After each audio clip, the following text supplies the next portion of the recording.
Planet of the Fakes 4 Families. And Pig Star HH News. Breonna Taylor's family to receive $12 million settlement from City of Louisville. In the aftermath of the botched police raid in which Ms. Taylor was killed, the city also agreed to institute changes aimed at preventing future deaths by officers. Breonna Taylor's mother, Tamika Palmer, left during a news conference in Louisville, KY, on Tuesday. Credit Brian Woolston, Reuters. Louisville, KY. After months of protests that turned Breonna Taylor's name into a national slogan against police violence, city officials agreed to pay her family $12 million and institute changes aimed at preventing future deaths by officers. The agreement, announced Tuesday, settled a wrongful death lawsuit brought by the young woman's family. As her mother, her lawyers and leading activists walked into the council chamber alongside the mayor, there was a momentary show of unity, after months of nightly, sometimes violent demonstrations that have left Kentucky's largest city boarded up. It comes 6 months after the death of Ms. Taylor, a 26-year-old emergency room technician, in a botched drug raid, but before the state's attorney general has said whether the officers involved in the shooting would be criminally charged, a key demand of protesters. My administration is not waiting to move ahead with needed reforms to prevent a tragedy like this from ever happening again, said Mayor Greg Fisher of Louisville. When you know what the right thing to do is, you do it. Why wait? The agreement, which did not require the city to acknowledge wrongdoing, was reached quickly, compared to similar cases that have dragged through court for years. It was sizable, with her family receiving more than double the amount paid to the relatives of Eric Garner, the New York man who died in a police chokehold in 2014. Most of all, it was unusual because of the range of changes, a dozen in all, that the embattled city agreed to adopt in an effort to quell the protests. Based on at least 20 years of tracking these types of cases, I've never seen something like this, said Christopher 2X, a community organizer who was the first person Ms. Taylor's family turned to after her death.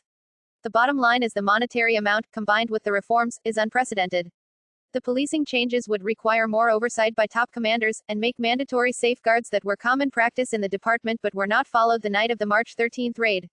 They would also put in place an early warning system to flag officers who have been accused of excessive force.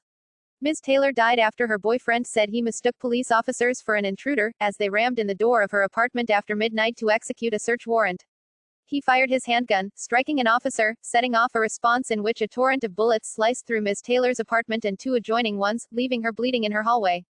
Since the young black woman's death, the top demand of protesters who gather nightly in a downtown square has been that criminal charges be brought against the 3 white officers who shot into Ms. Taylor's home.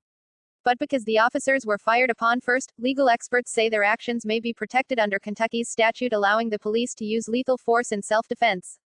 For that reason, they say it is unlikely that a criminal inquiry underway by the state's attorney general will result in charges against at least 2 of the officers, who were standing directly in front of Ms. Taylor's boyfriend, Kenneth Walker, when he opened fire first.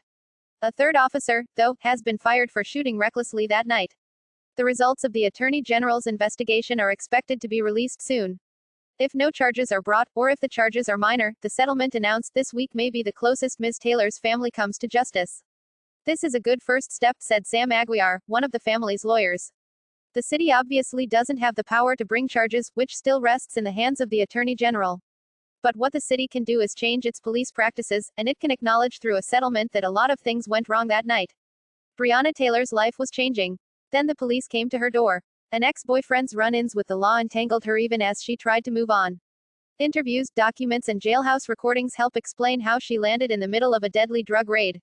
Among the changes are a requirement that commanding officers review and give written approval for all search warrants, a change that was instituted recently in Lexington, the 2nd largest town in Kentucky, and that has led to a dramatic drop in the riskiest raids, said Peter B.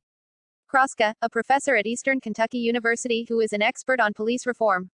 The department has also agreed to overhaul how simultaneous search warrants are conducted, likely a result of the manner in which the 5 warrants were obtained for Ms. Taylor's residence and 4 others used as trap houses by her ex-boyfriend, Jamarcus Glover, a convicted drug dealer who had repeatedly made trips to her apartment in the months before the raid. An early warning system will be adopted to flag officers with disciplinary problems, a measure that seems aimed at Detective Brett Hankison, the officer who was fired. Multiple complaints of excessive use of force as well as sexual misconduct were filed against Detective Hankison, according to portions of his personnel file obtained by the Times, most of them dismissed or deemed not credible. And to promote better relations between the department and the community, officers will be encouraged to perform 2 hours of paid community service each pay period and will receive housing credits to encourage them to live in the neighborhoods they police, according to a summary provided by Mr. Aguiar.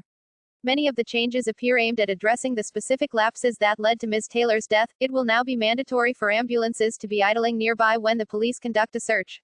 Although it was common practice to do so, an ambulance was initially sent to Ms. Taylor's residence before the raid, only to be cancelled and sent elsewhere in the hour before police officers beat down her door.